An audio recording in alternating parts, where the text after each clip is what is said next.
Hello and welcome back to another Long Live Rock and Roll podcast episode with your host, Mr. Laz Michaelides here, and on the screen over there, Mr. Felipe Amarim. How you doing, bro?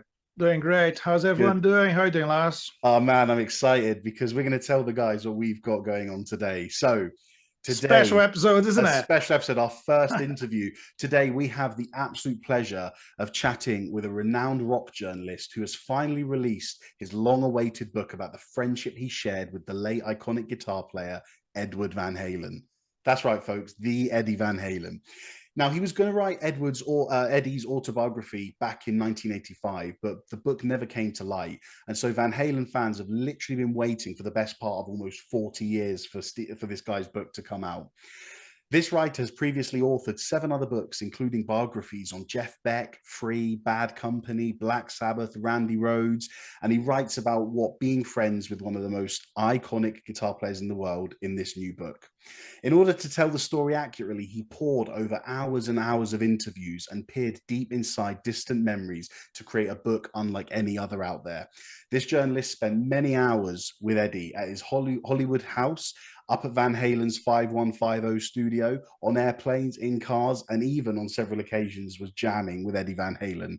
That's nuts, isn't it? I mean, that's just crazy. The book is titled Tone Chaser, Understanding Edward, My 26-Year Journey with Edward Van Halen, and it chronicles his remarkable relationship with this rock icon. And so joining us now is legendary rock journalist, Mr. Steve Rosen.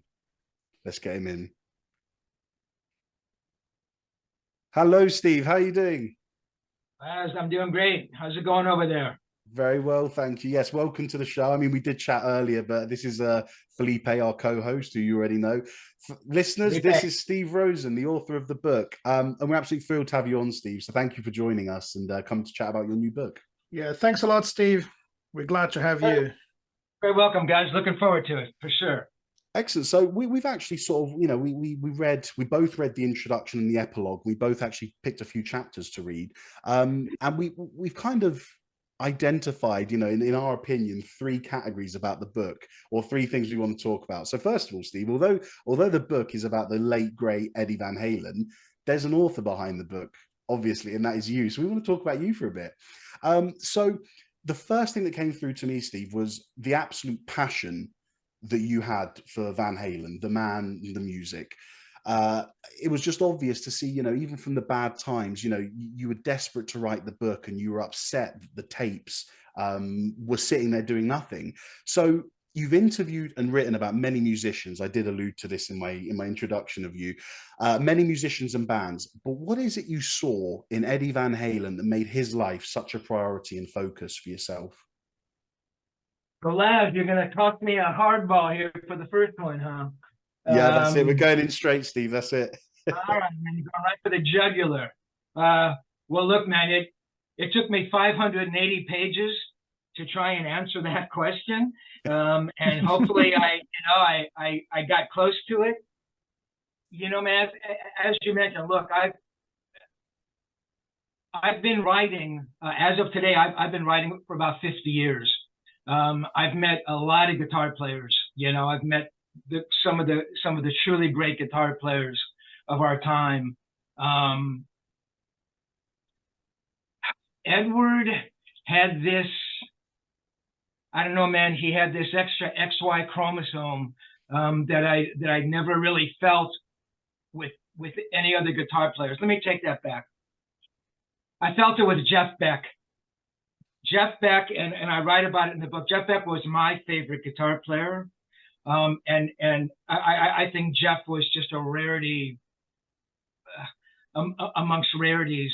But even amongst these other amazing guitar players I met, you could somehow understand them. You could relate to them. Edward seemed to be, I don't know, man. He was wired differently.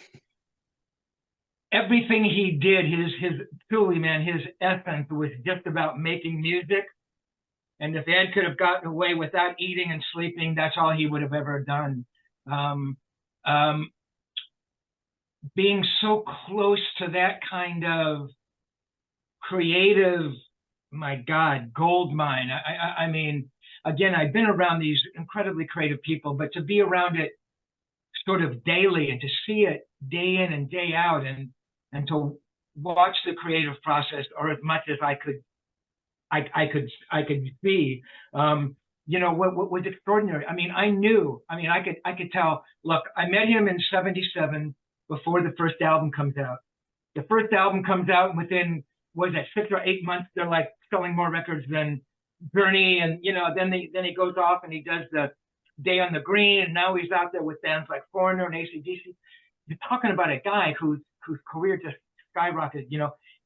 And when he'd come off the road, you know, I'd be around him, and I could sense it, I could feel it, you know, that this guy was something rare, and I wanted to write about it. And I knew that, you know, there were going to be other journalists come scrambling after him, and there was no way I was going to let somebody else write this book. Look, Edward could have said to me when I asked him, "No, man, I want Bill Smith to write." It's like, okay, Ed, if that's what you want, of course you know. But I didn't think he was going to say that. I was hoping he wasn't going to say that. So I don't know, man. In answer to your question, there was just something. It was like being around, and I keep using this analogy. It must have been what it was like to, you know, if you were like an apprentice hanging around Da Vinci all day. Or, you know, you were like some first-year English student and you were watching John Steinbeck write, you know, of Mice and Men. I mean, it was just, my God, such an extraordinary thing. And you really felt that. And everybody else felt it too. You know, and ask somebody else, what was it that you loved about Van Halen? And they say, well, it's a smile and the music. Yes, we all know that, man. But it was that unseen thing, was that thing inside of him that just touched everybody. You know, and again, I tried to write about it for many hundreds of pages, and I hope I, you know, got a little closer to what the truth was, you know? Yeah, undoubtedly, Steve, you know, it comes across. Felipe, you had the next question, didn't you? Yeah. I want to tell us about the first and the last time you spoke to him. So when you first met him and the last conversation you guys had, was he a different man? Because on chapter, I think 61, you're talking about the phone call you had after 7 years without talking to him, and it's when he actually uses the expression "tone chaser," isn't it? Maybe for the only time he used it, and there's something really interesting that he says, which is it says it's all about keep going, and it says, you know, I just keep going. Once you stop moving, that's the end of life. But he wasn't the same man you met in '77, was he? What was the difference between those two Eddie Van Halens? Right, man. So you bring up a very interesting point, Felipe. So the first time I meet Edward was an amazing night. So this is June or July of '77. I can't remember. I'm sorry. Cheap Trick is recording a live record at the Whiskey, right? Obviously not Budokan. Next year they would record Budokan and blow up. But in '77, Cheap Trick was still playing the Whiskey, you know, 200-seat club in Hollywood, you know. So I was there with my brother Nick, and we were downstairs waiting for Cheap Trick to come on. And Michelle Meyer, who is the girl who booked it, taps me on the shoulder, says, "Hey, there's somebody upstairs you got to meet. You know, he's Godhead." When Michelle used the word Godhead to describe somebody, she was, you know, for her, that was the pinnacle of musicianship. That was somebody you had to meet. This was, you know, it didn't get any greater than that.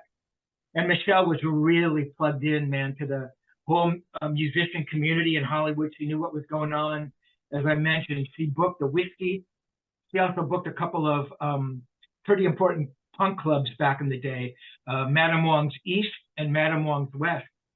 And I had a band. We weren't a punk band, but she booked us into both clubs, and she never heard the band play, just because she was a friend and, you know, maybe she, you know, liked what I did. And so for that reason alone, I owed Michelle. And if she said, "There's a guitar player upstairs at the Whiskey I've got to meet," I was going to go meet this guitar player. So we walk up the stairs to one of the Whiskey dressing rooms, which is like, it's like the inside of a garbage truck. I mean, it smells of cigarette, man. Such an iconic venue. Very iconic, man. You know, it's great, man, because really, I don't even know if the walls still exist, but the walls are covered in graffiti from all the bands who have played there. I mean, we're talking, you're going back to, when bands like Zeppelin, and I know I'm veering off a little bit here, but the Whiskey's was a really important place for these early bands and for Van Halen. So you go back to when Zeppelin first came over, I was at 68 maybe. Nobody knew who Zeppelin was over here, and you played the Whiskey, and Alice Cooper and all these amazing bands played there. So the Doors, right? Iron Butterfly. I mean, my God, the history. So yes, lots of history and lots of cigarette butts on the funky carpeting up in the dressing room. So we walk in, and I see this guy standing there, and again, this is 77. They've done no interviews. You really don't know what they look like. You've seen flyers, because there was flyers all around the place about, Van Halen playing. So I'm pretty sure I knew what he looked like, and I'm pretty certain I recognized him. But I wasn't sure. The other thing was I had never seen Van Halen play. I had never heard Edward Van Halen play. So I'm just meeting this dude, that Michelle wants me to meet. I did know that the band Van Halen had scored a big record deal on Warner Brothers Records. I did know that. So I'm thinking to myself, my God, the guy's got to be a very good guitar player. At the very least, the band's got to be good to get a deal on Warner's, right? Because no local band ever scored a deal. They were one of the first really strip bands to score a deal, and a major deal on a major label.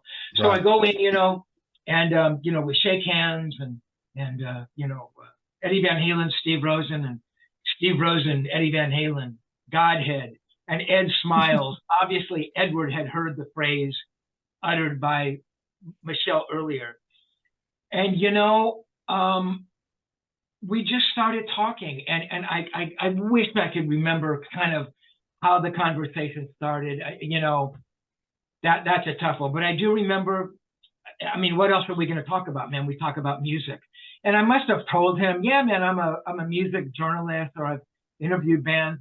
I don't think that meant anything to him, honestly, man. I could have been, and no offense to the janitorial staff of the Whiskey, but I could have been the guy sweeping up at the Whiskey, and I don't think it would have been the same difference to him. I don't think he looked at me as a journalist as anything special or anything not special. It's just that's what it was, which is a pretty amazing quality about him, actually. So we start talking about guitar players, and he brings up, or maybe I brought up, because that would have been one of my yardsticks, would have been to bring up like Clapton, because I love Clapton, right? So I started talking about Clapton, and I realized just how much he loved Eric Clapton. And Richie Blackmore comes up, and Jeff Beck. There was a band called Detective. In fact, talking about Zeppelin, Detective was, I think, the first band signed to Zeppelin's own label, Swan Song. And Michael Monarch was sort of a Jeff Beck clone. And I remember Ed saying, yeah, he's good, but he's too much like Jeff Beck. And that was a pretty insightful thing, because Michael Monarch really wasn't that well known at that time. And for Ed to have that insight into him and to recognize in Michael's playing that he really was doing the Jeff Beck thing, I thought, okay, this guy really knows. He really knows about music. Look, I was a little bit of an elitist, or maybe a lot of, I was a big elitist snob, So if I was talking to somebody, I was talking to you about Eric Clapton, and you said, yeah, well, Eric, played really well on, some cut. And if we all knew that cut sucked and that was the worst of his playing, I'd go, Laz, I'm sorry, I can't talk to you anymore, because you're not rising to my level of understanding of who Eric Clapton is. Yeah. You know what I mean, man? I mean, I'm being a little, self-deprecating here, but Edward didn't really know about Clapton's history. Look, he knew about Cream. He loved Cream. I'm sure he knew about Eric and the Yardbirds. I don't know if he knew about Eric playing with Mayo. And I really doubt whether you knew about, pre-mail, Eric had like all those blues bands, the Roosters, and, real obscure stuff. But what Ed did understand was Eric and Jeff and Richie as guitar players. And he would talk about Eric's finger vibrato, and the tone and the Marshalls. I'm thinking, holy shit, this guy understands Eric in a way that I couldn't understand. I was the guitar player, but not on that level. And to have Ed, explain his finger vibrato. So that first meeting was amazing. I don't know, we talked, I want to think it's 20 or 30 minutes. It could have been an hour, just hanging out. And he's smoking and he's smoking and he's smoking. And I would recognize that trait every single time I was with him. And I thought it was horrific and horrible, but that's who he was, So we get done talking, and he kind of runs out of the room, and I figured he was coming back. And sure enough, he comes back, and he's got a pen in his hand. He picks up some scrap of paper off the whiskey floor, and he writes something, and he hands it to me, and it's his phone number. He goes, hey, man, well, call me sometime. I'd like to talk to you again. I go, sure, man, that'd be great, So it's like, again, for all I knew, this was just a guitar player, again, in a band that had scored a deal on Warner Brothers. And to me, that was an amazing thing. But I didn't know how he played. I had no sense of who he was or who he would become, of course. So that meeting was amazing, man. And I people ask the question, well, when do you think the friendship started? Was it like a year after you knew him? Honestly, if I really think about it, I think it began that night. I mean, I think he was comfortable around me. I was comfortable around him. I thought to myself, my God, here's a guy who knows all this shit about Clapton and Blackmore, and he must be a good guitar player. Yeah, I'd love to talk to this guy again. Yeah. So that's the first meeting. So going to the last meeting, Felipe, and without giving the book away, and I don't want to be like real secretive or but yes, you mentioned that Edward changed. He changed, at least in my opinion, he changed dramatically, and he was going through things at the time. So 2003 is the last time I actually ever spoke to him. And you bring up that phone call. Yes, I had spoken to him for 7 years. Big change during that period. Yeah, and he brings up for the first time, he described himself as a tone chaser, which just blew me away. I mean, for him to describe himself like that, I thought, my God, that is so out of character for him, and to use the word, and not that he's never used the word before, but yeah, man, it's that elusive thing. The Edward Van Halen I knew, man, didn't talk like that. He would have said, yeah, man, I'm fucking around with pedals and amps, and I'm looking for, that new brown. You know what I mean? It would have been more organic, but I thought, my God, that was so, I don't know, man, it was just so well formed, it just blew me away. And when it came time to do the book, I go, oh my God, there's my title. But yes, he had changed, and I really kind of realized this after the book, even though I was aware of it then. He was going through a lot of stuff back then. By 2003 he was sick, and that would, my God, that alone was enough to change anybody. The marriage was not doing well. I don't know if they still had the deal on Warner's. If they did, they hadn't released records for a very long time. The band was in turmoil. So there were all kinds of things going on with him, Yeah, that's interesting. Yeah.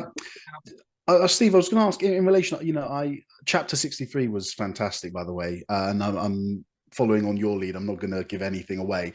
But I just wanted to know from a personal note, how hard was it to write a book celebrating the life, the achievement, the success, the talent, the personality of a man who, again, without giving anything away, you didn't part on the best of terms with? How did you sort of overcome that obstacle that this guy was just rude to me? I'll let the readers figure out how and how, the circumstances. But how did you continue with that? Because I thought that, for me, I was reading the book and I thought that must have been really tough for you to carry on doing that, but yet you persevered. I mean, you bring up a really interesting point. So the reality of it is, I stopped speaking with Edward in 2003, and I don't begin the book until 2020. So 17 years lapsed. And I'll be honest, for those first couple of years after the relationship ended, I was mad. I was angry with him. I didn't have many good things to say about him. I mean, if I'm being completely honest, look, it's not like I dwelled on it. It's not like it caused problems in my life. My work suffered, and maybe it did. I don't think it did. But I thought a lot about it. And I'm the kind of person that always thinks, what did I do wrong? What could I have done differently? What did I say to him? What episode occurred that would have made that happen? And there is nothing that I could think of. And I write about, kind of the reason I think what happened. But, in answer to your question, Laz, it took, I mean, for good, bad, or for worse, it took 17 years to kind of come to a place where, you know what? I want to write the book, and the memories had kind of faded, though. I mean, I still remembered, certainly what went on. I had a couple friends say, "Man, you got to write the book. Man, you got to write the book." And I go, "Man, I don't know." But I finally said, "Okay, let me write the book." And it wasn't like I was going to sit down and, okay, man, I'm starting today, and in 6 months I'm going to be done with it. I just kind of wanted to, open the doors and, see what was inside and sit down and, okay, let me see what comes out. And, the first thing that came out really was sort of the introduction for the book, the paragraph. And I thought, hey, you know what? That's special. That's a little different. I haven't read anything like that. And I just kept following my notes, and kept writing and pulling out tapes and trying to remember things and put things in an order and find the voice and write things clearly and honestly. And 14 months later, it was done. And yes, those feelings came up a lot, man, especially when I listened to those tapes and I kind of relived those moments. I go, wow, you know what, man? He really treated me like shit, and but then I, move forward, or I think back on all those other moments, and it was hard. I mean, it really was hard. And it's refreshing to hear your honesty, Steve. I think a lot of people, with someone as legendary and talented as Eddie Van Halen, a lot of people would just put them straight on a pedestal. And whilst you've done that for a lot of the book, you've also openly said, in my opinion, as in your opinion, the man had flaws, and this is how I saw them. But it didn't change anything. So yeah. And he was brutally honest as well, wasn't he? Yeah, man. And look, and look, I thought long and hard about that as well. I could have written a book and I could have smoothed out those edges, and that would have been a much easier book to write. But I thought I could not lie to myself like that. I could not lie to the readers. And when I began the book, Edward was still here. He passed just about 6 months after I started the book in 2020. And I just didn't feel like I could lie to Ed. But yeah, man, it had to be as honest as possible. And I didn't know how fans were going to react. Look, you sit in a room for 14 months and you write a book, and I get done and I think, oh my God, this is the greatest book since East of Eden. I mean, John Steinbeck would have been jealous of me, But until somebody reads the book, you can say the book is anything you want until somebody reads it, or 10 people read it, or 100 people read it, and you get feedback. Do you know what kind of a book you've written? And honestly, man, 99.9% of everybody who's read it has said, wow, I didn't know that about Ed, and thank you for writing that about Ed. And it wasn't, how could you say that about Edward Van Halen? I love him. Edward Van Halen could he would never do that, or he would never say those things. No one said that, Yeah. I mean, that's all I was trying to do. And someone had described it as you humanized him. And that's really, really what I tried to do. Perfect. So, Yeah, perfect point. Felipe did have a question about the conventionality about the book. But just before he asks that, you mentioned about the death of Eddie happening. I mean, in the book, you said it was about 6 weeks after you started the writing process. I wanted to know, did anything change about how you approached the book and how, I suppose, the direction the book was going to go because of his death? Or did it carry on how you expected it? Yeah, no, and I'll be, honestly, man, my first thought was, and again, I always think everything is, I brought this on myself, or it's my fault, or I just how I've always done things. My first thought was, people are going to think, oh, well, he's just continuing the book because Edward has passed and he's going to cash in on that. Honestly, maybe that's a selfish thing to think about. If I really truly believed that's what people would have thought, I would have halted the book there. I don't know, maybe a couple chapters in, 3 or 4 chapters in. I could not live with that thought. I didn't need that kind of grief in my life. That kind of karma would have come back on me 1,000-fold.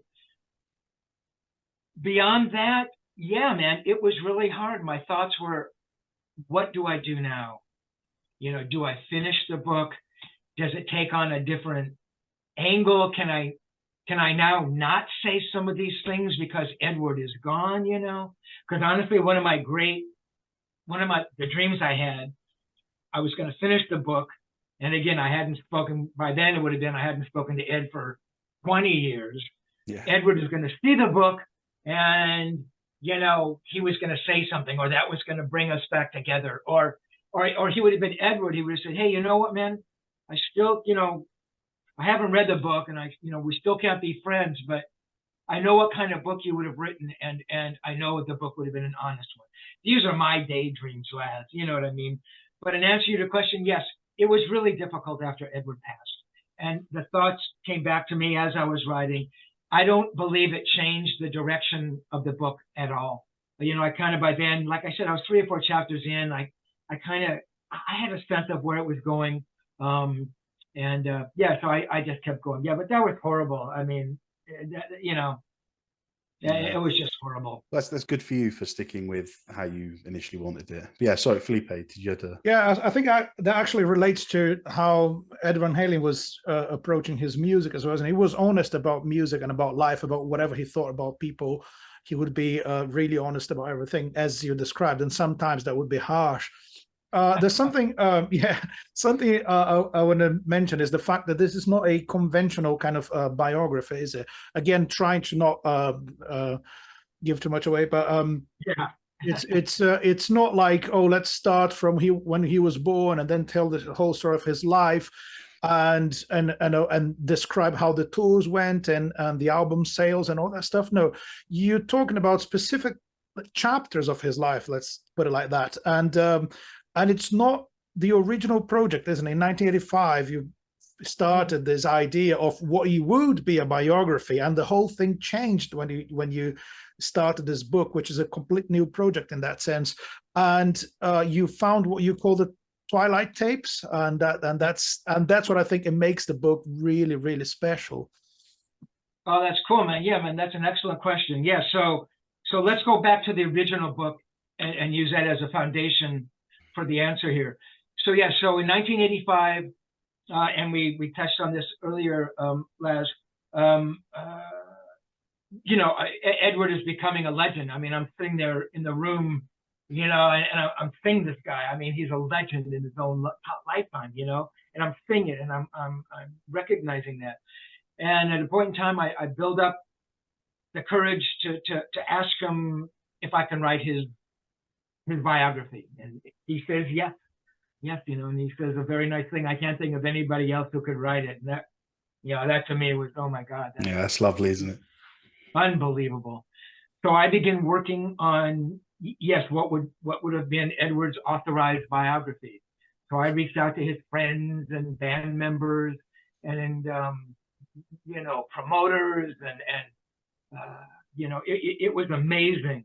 And yes, Felipe, yes, that would have been exactly as you described. That would have been Edward. You were born in the Netherlands, and when was you born? 55, and you had one brother, and your parents were Virginia and Jan, and you lived in a small house, and you came here, and when you were 7, blah blah blah. Yes, it would have been that, with a lot of amazing interviews from Edward.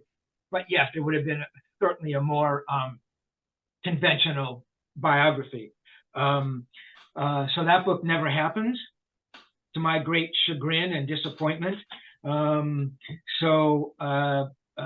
Yes, so when I began this book, I knew that I was not going to write that kind of book. One, because I knew that there were other books out there that were going to do an infinitely better job than I could have done. These guys knew way more about the specific history of Ed and the tours, and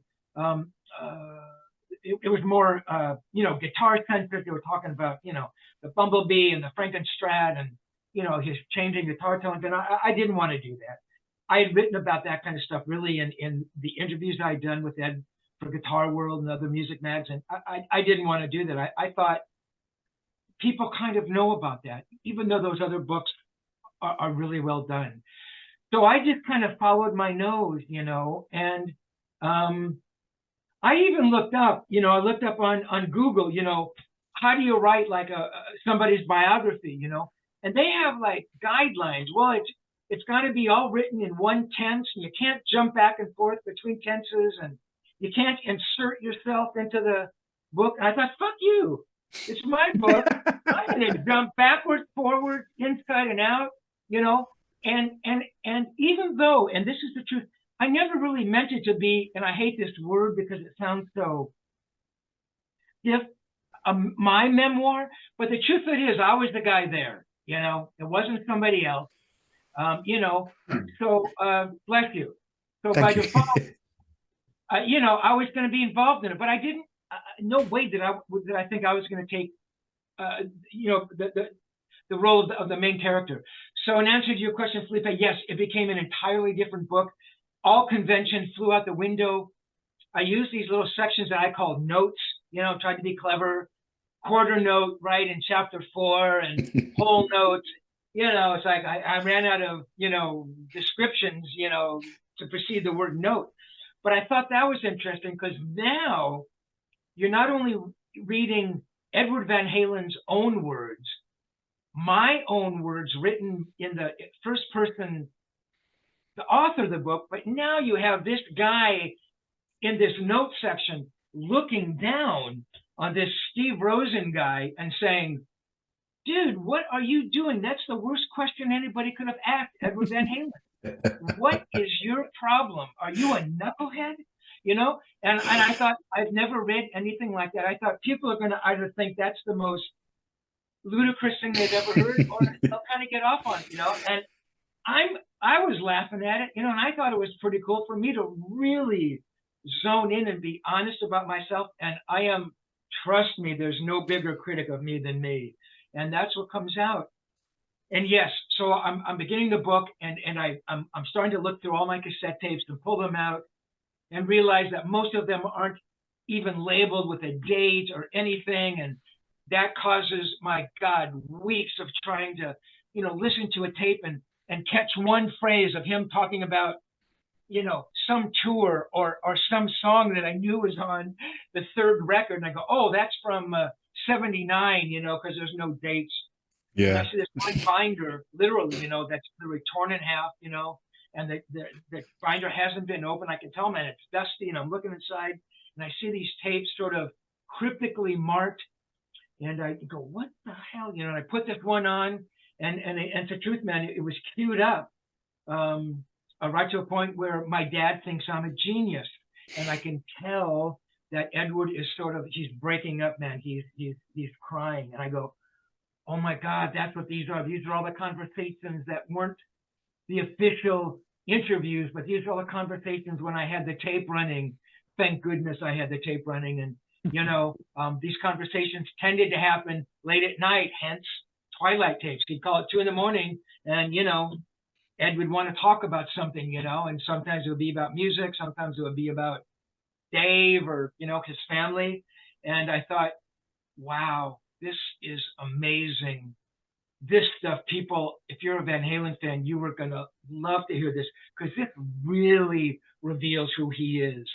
And it's not about Edward playing guitars, and it's about Edward the human being. And I thought, oh my God, this stuff is really special. So yeah, well, that was like the head start. That was the excellent part of it. It was fly on the wall stuff. As Felipe said, it wasn't a conventional biography where he went, oh well, on this year he toured here, but you were properly in there with him in his sort of deepest, most human moments. One of my favorite quotes from the intro was, "I dug beneath the words to excavate the feelings behind them." That tells me that you're listening to the man. You're listening to how the man speaks, not necessarily what he's saying. And my question to you is, what did you end up excavating, Steve? What sort of things would he say that made you think, okay, you're saying one thing, but I'm interpreting another? And did you ever act on them? That's a really good question. Who was the idiot who wrote that line about excavating? Get him to explain it. Maybe it was the guy who was watching you interview Van Halen back in the day. Exactly. Find that guy from the notes section. Yeah. That's exactly what happens, man. And yeah, I got to a point where I could sort of understand, no pun intended, tone of voice here. Yeah, he would. I'm trying to think of specific moments. If I would say something about the music, and I would get kind of crazy and really express the feelings that I had all the time about how amazing a solo he did was, or his guitar sound, he'd respond, he'd say, yeah, or he'd say, thanks, or you think so? And yeah, the words themselves, were neither, they were kind of benign. They really didn't express anything. But I knew, man, the tone of voice he was saying to me, you didn't think that was fucking good? Man, even I thought that was good. How could you just say it was good? And then I try to backtrack and I go, because I recognized in his tone of voice, I go, Ed, no, man, I thought it was amazing. And by then he would have been pissed off. Not pissed off, but like, I frustrated, yeah. I mean, it's like I couldn't backpedal fast enough. That happened a lot. And I tried to be as honest with him as I possibly could. And he, like you said before me, he was really honest. He was brutally honest. I mean, a lot of times, it wasn't excavated. It was him just saying, don't print that. So a lot of times it's pretty blatant. He was saying, don't use that. I don't want that stuff used. And that I got,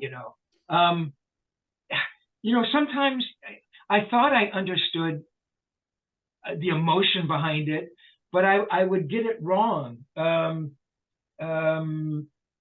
to think specifically.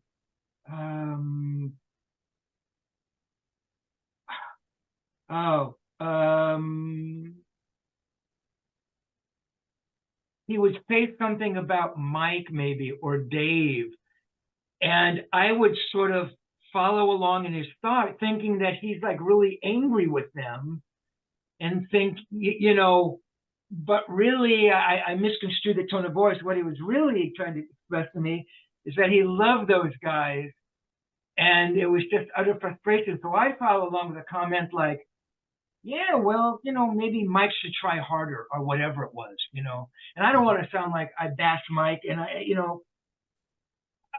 I really like Mike. We got along well. No one's ever brought that up to me, but I don't want to sound like I was a Michael hater, because I wasn't that at all. But I make a comment about Mike, and then he'd turn around and be his advocate. He would, go the other way. So yeah, I did misconstrue stuff once in a while, not too often. Yeah, I mean, there's a bunch of examples in the book. I wish I could be more specific, Les, but yeah, that was. That's all right, Steve. It's a long book. It's all right. Yeah, man. That example was great. It was a tough one, to try to, to walk that tightrope, and again, without trying to think, does Ed want me to tell him that was a fucking amazing solo on the Fair Warning record? Does he want me to hold back? Usually I got it right. But yeah, it was a tough one. It was a tough one trying to reconstruct his feelings once in a while. Yeah. Excellent stuff. Felipe, do you want to ask one of your questions, man? Yeah, I want to ask something. Well, that would be more like a musical question about his playing and his approach to music. Because as I said, the book's more about the man than the music, or about numbers and all that sort of like technical information. But sometimes I get myself thinking there's a lot of information out there about like learning an instrument and becoming good at stuff. There's books, there's like music universities, and still we don't have anyone who can play to that level, because there's a fine combination of technique and creativity that you don't find in many musicians, really. And you had the opportunity to play with him, to jam with him, and I believe when you do that kind of jamming, it's the true musical personality of someone. You're not recording an album, you're not playing a gig, so you don't need to be good, you don't need to show a final product to anyone. So I wonder if when you were jamming with him, you could kind of capture the way he learned music, the way he approached, because some of his biggest influences were not guitar players, and I think that's one of the biggest points about his guitar playing, because he would get information or ideas from piano players, from composers and other stuff. But I just want to know if you have an idea about his learning process, if he was into learning the scales and chords and think more about the technical elements of it, or he would go straight to the melody, to the riff, or to whatever idea was coming to his head. I mean, that's a great question. One thing that maybe gets overlooked a little bit with Edward is his songwriting abilities. Yeah. The way that he orchestrated guitar parts, his sense of harmony. I don't know if Ed will tell you he didn't know how to read music. I think that he exaggerates a bit. He was taking piano, and even though he played a lot by ear, I think Ed had a pretty basic sense of how to read. So yes, when I think a lot of those influences came in, maybe he was listening way back in the day to more, classical composers, that type of thing. But I really do think with Ed, in the same way it was, hey, I'm going to build my own guitar, so I'm going to go buy a neck and a body, and I'm going to start drilling holes, and I'm just going to start doing it. I'm going to melt pickups in the hot wax, and I'm going to, the fret wires are going to fall off because I haven't glued them in properly.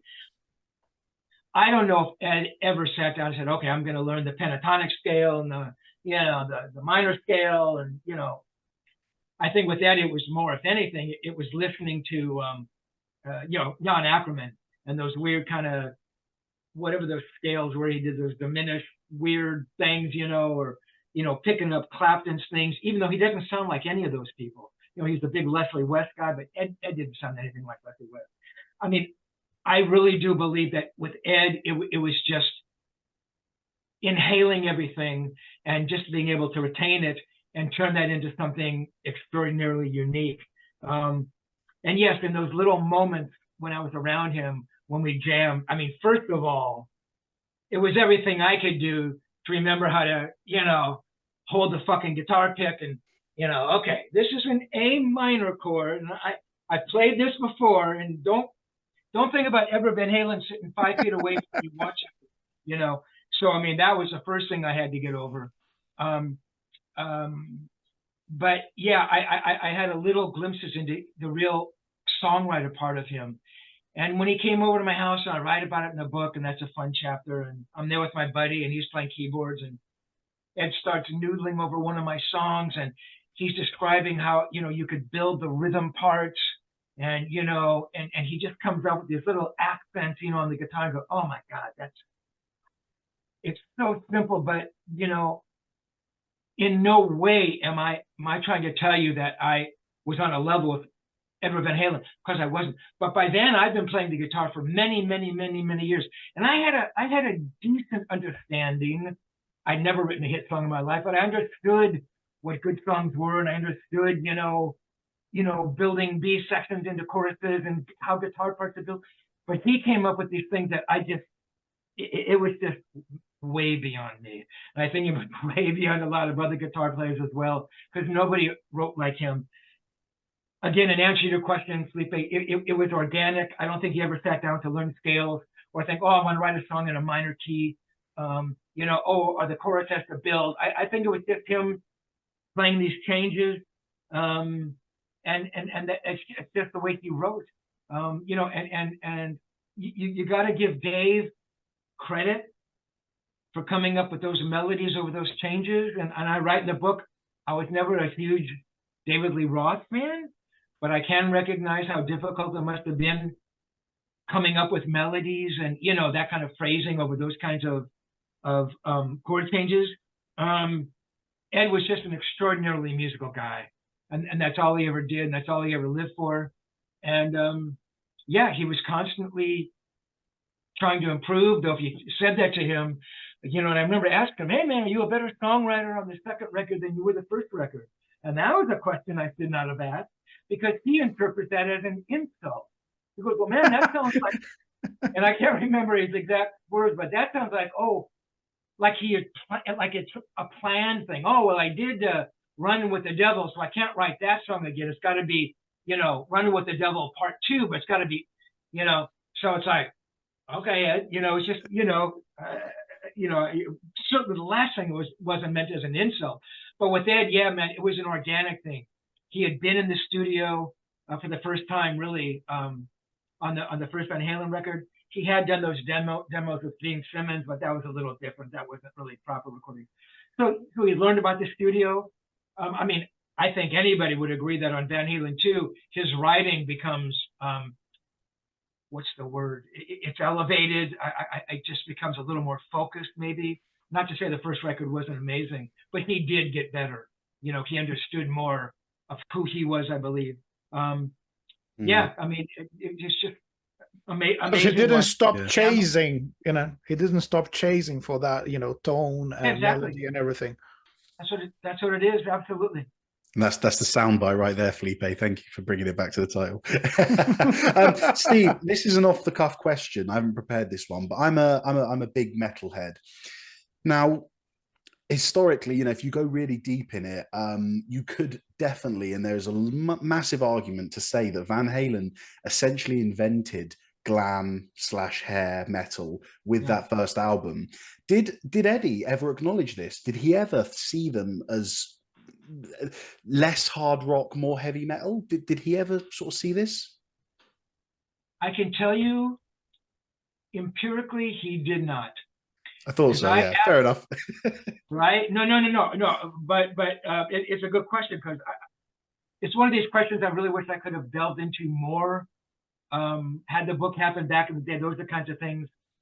You know, Ed, do you see the kind of shadow that you cast? And Ed, do you see what is happening around you? But, you know, I don't think he was ever aware of that stuff. In any event, I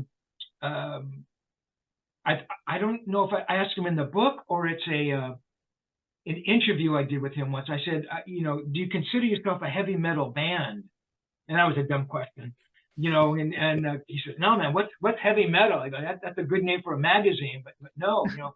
And I said, well, do you ever feel like a kinship with? And I think I threw out bands more like, you know, Motley Crue and you know, maybe Doc and Rat, maybe those kinds of bands. Yeah, those early glam metal bands, right? Yeah, exactly. And I think he said something like, you know, those bands all sound the same to me. I can't tell one from the other. He goes, it's very incestuous. And part of me really agrees with that. So in answer to your question, no, I don't think he had that sense at all. I think Ed just did what he did. Yeah. Regardless of how he got there, Yeah, exactly. Multiple of influence, because you hear from the debut album, there is everything on it. There's pop melodies, there's doo-wop sections, there's blues, there's metal riffs, and there's bloody Eruption, you know, the song that gave us that brought Van Halen to the spotlight. It's got everything. So I think that's exactly. that's a good answer, Steve, because it never came from just one genre with Eddie. So it seemed it was always just what he loved to listen to. But yeah, sorry, Felipe. And that's something we say pretty much in every episode, isn't it? What is rock and roll, lass? What is it? Yes, that's our catchphrase, Steve. We say, what is rock and roll? And we say rock and roll is musical freedom. It's the, you know, whether you are actually playing rock and roll or whether you're playing jazz, as long as you are executing and exercising some form of musical freedom, you can class that kind of, that album, that band, that man as a rock and roller. So yeah. Agree. Yeah. There you go. Felipe, any other questions, mate? I have a final question, if you don't mind. Absolutely. Yeah, so talking about being unconventional and all of that, you're probably doing loads of these interviews. You're promoting the book, and it's a moment where people are going to be talking about him. But here's the thing: what is the question that no one has asked you about the man and the artist Eddie Van Halen that you would like to talk about? Is there anything that you would like to you'd like to say? Maybe it's not even in the book, but what is the question that no one has asked you about him? Good one, Felipe. That's a typical one. So you start a conversation with a killer, and now you end up with a double killer Slipknot. Sorry, Steve, that was Felipe's last question, not my last question. There is one more to come. Now I've got one from each of you guys. Goodness. It's a really good question, man. You know, really, and I'll try to answer your question, Felipe, without skirting the issue here. I mean, I really enjoy doing podcasts like this. You guys, obviously, you care about Edward, but you care about the book, and you know, you understand it. And so really, when I talk to you guys, I learn more about really what I've written, you know, because I sometimes look at it and I go, yeah, what the hell? You know, as dumb as it sounds, it's like, did I really write that? I'm not saying because it was like this great, amazing thing. I'm just saying, how did I write that? How did I get 580 pages and not just quit at some point? But the point being is, a lot of questions that gets asked of me, I do answer about areas that maybe I hadn't thought about, you know. But in answer to your question, you know, I'm surprised and I'm kind of happy that no one has said, well, and this is a little off course, you know, like, did you ever get into like heavier drugs or something? You know, I'm kind of happy. No one has asked that, because that hasn't become important. And no, we didn't. I mean, it was, you know, I write about it, you know, and I was doing coke up there with Ed, and I drank a little bit, though not as much as Ed, you know, just because I got headaches. Well, maybe that's it. Maybe that's a subject that people are afraid of, you know, asking, you know, because. Yeah, or, you know, was there any depravity that went on? And it's like, you know, other than being, you know, crazy high and hanging out, and not really, you know. Noel Monk's book, Running with the Devil, which is a really good book, really well written. I believe it's a British author who wrote that, really good writer. Noel had actually approached me initially to write that book.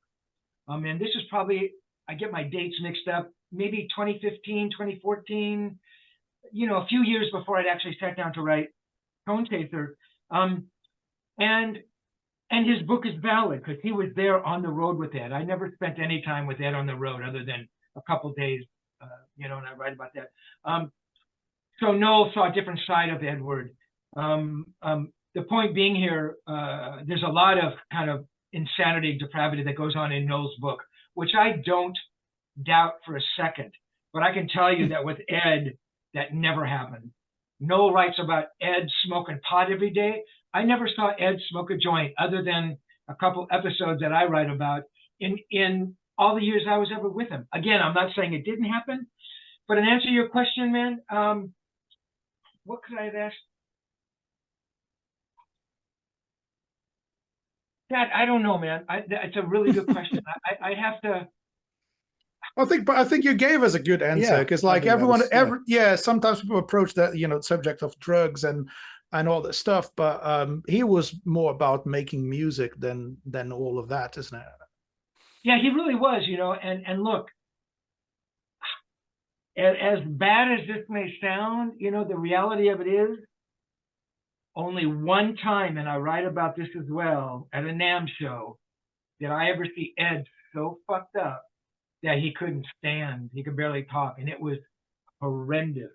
But every other time, he could drink and everything else, man. He was high functioning. You know, I don't know if you want to go and have him perform brain surgery on you at that point in time, but he could sure as fuck play guitar and record and write.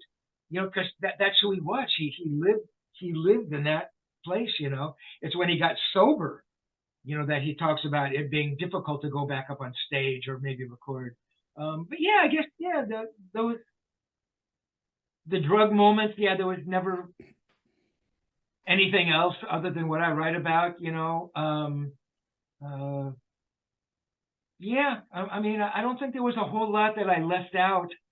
It's a long book, and it has you guys had a long friendship. So I think and with the Twilight tapes and everything, I think there's a lot out there for people to read. And yeah. So I was just gonna say it seems like a big shame in the sense of, I mean, listen, Eddie led a long life. You know, I think, is it the longest? No, for a rock star, he did all right. And it just seemed such a shame that a man who gave so much joy to so many people was, you know, plagued by his own demons, his addiction, his alcoholism, his depression, and all that stuff. So that is a shame, but a legend nonetheless. Steve, before my final kind of brain twister question, just do a quick two fire questions that I think the listeners want to know. What's your favorite Van Halen album? I would have to say Fair Warning. There we go. Okay. And your favorite of Eddie's solos? We're bringing all the tough questions, aren't we? I know, yeah.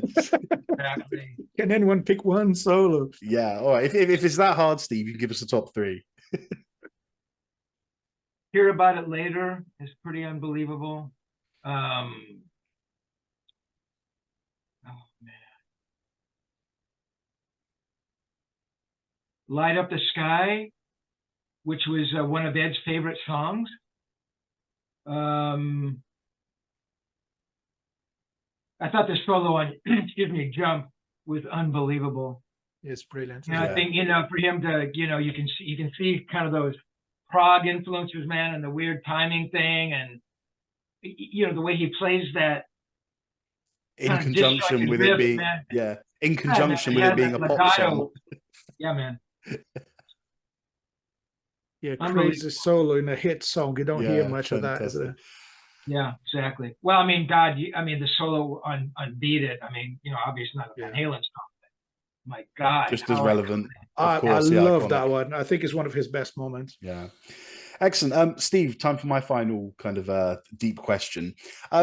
You mentioned in the book the two characters that you had to become for this book to be a success, the participant and the observer. So my final question, and I think our final question for today, is, does the observer wish the participant had said or asked anything that they didn't get to say? Oh, man, it could fill up another book. There's your answer. We've got a sequel coming. Oh, man, I tell you, if I had enough to write about and another 20 years to do it in, and I touched on it before, so yeah, man. So in '85, I'm working on the book. I'm interviewing people. Reach out to Ed, man. We need to, you know, I sit down, you know, I need to do some interviews with you for the book, you know, and you know, not like guitar stuff, Ed, but you know, you need to talk about, you know, your family and you know, were you a good little student when you were in second grade and in the Netherlands, you know, and Ed, why did you start smoking when you were 12 years old? And, you know, did your mom and dad get along really well? And, you know, Alex was older than you. Did you look up to him? And did you have girlfriends? And all of that stuff that nobody knows about. No one will ever know about. I mean, Alex Alex is the only one who might have the answers to some of those questions, right? Unless Ed had relatives back in, you know, the Netherlands, and by now they must be very old. You know, yes, the observer wishes I had spent hours and hours and hours more with him. With Ed, and trying not to get too long-winded here, Les, Ed never sat down for those interviews because I think he saw that as as some sort of a final chapter. And he talked about in the book, well, man, a book only comes out on an artist when their career is over. And I go, you know, this is like in '85 when he's arguably the biggest guitar player in the fucking solar system. I go, Ed, you're the only one who would ever think like that. And he goes, well, you know, but if we do the book now or in a year, you know, that means the album that I do after that won't be in the book. And it's like, I have no response. I have no response for that because he's right. Then he said, well, Brilliant. What if we do a two-part book? I go, Ed, that's fucking brilliant. I said, we'll do it from, you know, the beginning. And I said from the beginning up until 1984, and then from 5150 on. And then, you know, that book will get written at some point in the future. And he goes, no. The first book should be from the first album until 5150. So that includes Sammy in the first era. I go, great, Ed, whatever you want to do. But yeah, man, there was so much, you know, and, you know, oh yeah, there are just 1,000 questions. Ed, what do you eat for breakfast? You know, Ed, where do you buy your clothes? Ed, you know, how come you never get fat? You drink like a fucking fish. Ed, what do you do to exercise? You know, Ed, what's the worst performance you ever did live? Ed, what's the song you're most ashamed of? Ed, you know, how amazing was it being married to Valerie Bertinelli? And you know what I mean? That just it seems Steve. Stuff, you know? It seems that the irony. I say irony. I don't mean it that way. The sad thing. You knew him as a person and as a friend so deeply and so intimately that it's almost like you were never able to be a fan and ask him all those questions. Yeah. It's really true, you know, and yeah, I guess looking at them, those are, fan questions. And so for me, to sit down, Ed, what kind of coffee do you drink? Yeah, it's like, I'd be embarrassed to ask him, but the truth is, I think people would love to have known that about him, you know? It is weird. You know, I wish I could have maybe stepped out of that role. If he had ever sat down and done those other interviews, I would have become that person, that fan, that, you know. I did say that was the last question, but I just feel like I'm enjoying this quite a lot, and I just wanted to ask you. I hope it's not too personal, but it really seems like you miss him. Do you? You know, the more I do these, and every time I do one of these, I realize I really miss him. You know, and you know, I don't want to sound maudlin about it, or, you know, everybody misses him. His family must miss him. Obviously, his family misses him. Wolfgang obviously misses him. I do. I do, man, because there was just so much unspoken stuff. And I'm not talking about the first book that never happened. That's, you know, okay, so that didn't happen. But, I guess I would have hoped somewhere that fences could have been mended. That, you know, and that was really one of my great hopes. Somewhere where, you know, man, my phone's going to ring again one day, you know, and Ed's going to call, or I'm going to call his house and he'll answer the phone. And, man, but it's, I do miss him a lot. You can tell, Steve. I mean, having, you know, I've read a couple of chapters, the introduction and the epilogue, very cleverly named Edilogue. So the good one there. Thank you very much. And you are the first person to recognize that last. I definitely caught that. But Steve, I got emotional at the end of chapter 63, having read the introduction, then went to the Edilogue, and then went back to chapter 63. I got emotional on your behalf reading that. I thought, like, I can tell this guy is so passionate about not this man's music, not his guitar playing, not his guitar strings, the man himself. So yeah, and as a credit to you, Steve, because I thought the book was really wonderfully written.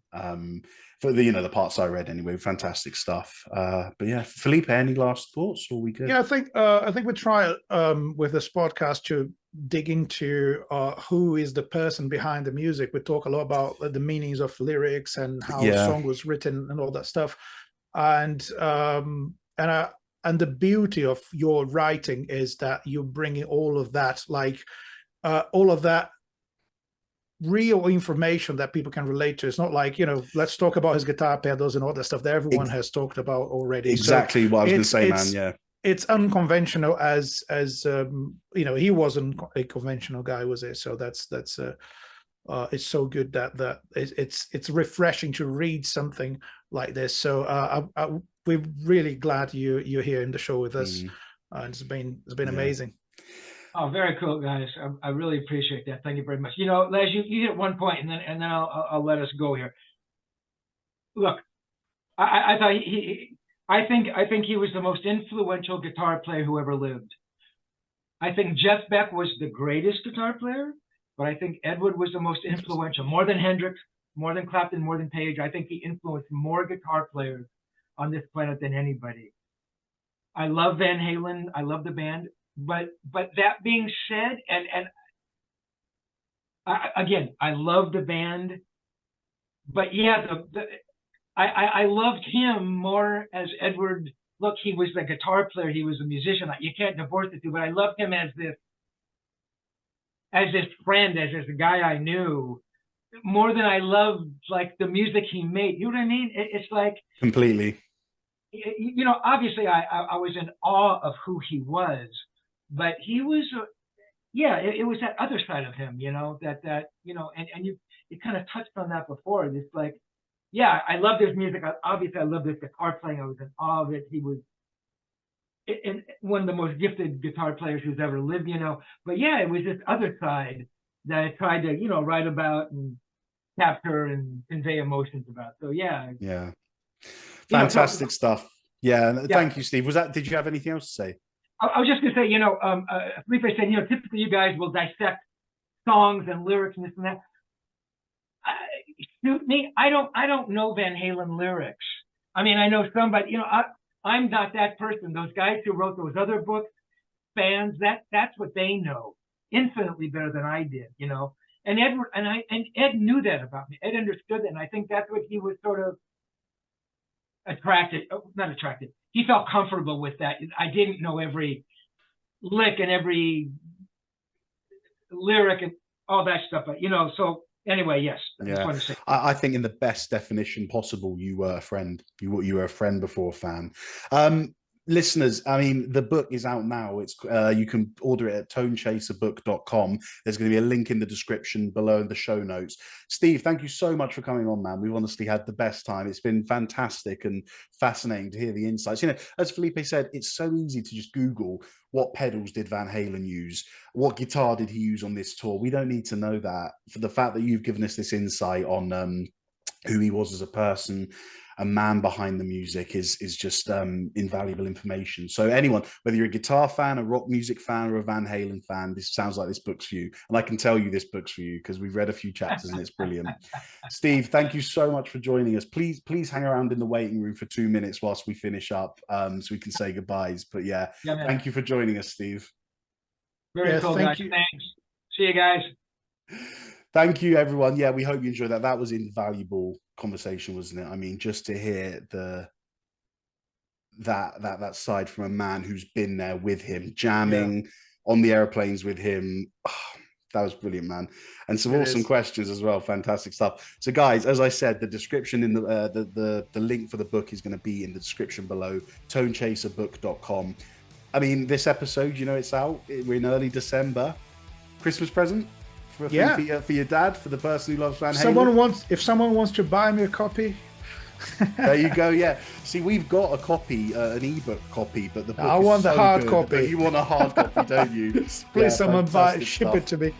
Anyway, guys, thank you so much for joining us. We're thrilled with this, how this has gone. It's been our first interview with quite a high-profile figure, and it's been just fantastic. So, yeah, thank you for joining us, guys. As usual, hit the subscribe button, hit the like button, do us a favor. Share this with your rock friends, your guitar friends, and your friends who love Van Halen. Can I say my line now? You are ready, bro. That was the cue. Yes. No, I'm good. No. So, yeah, before that, the other line. So, find us on the internet. Oh, that one. Sorry. Yes, yeah.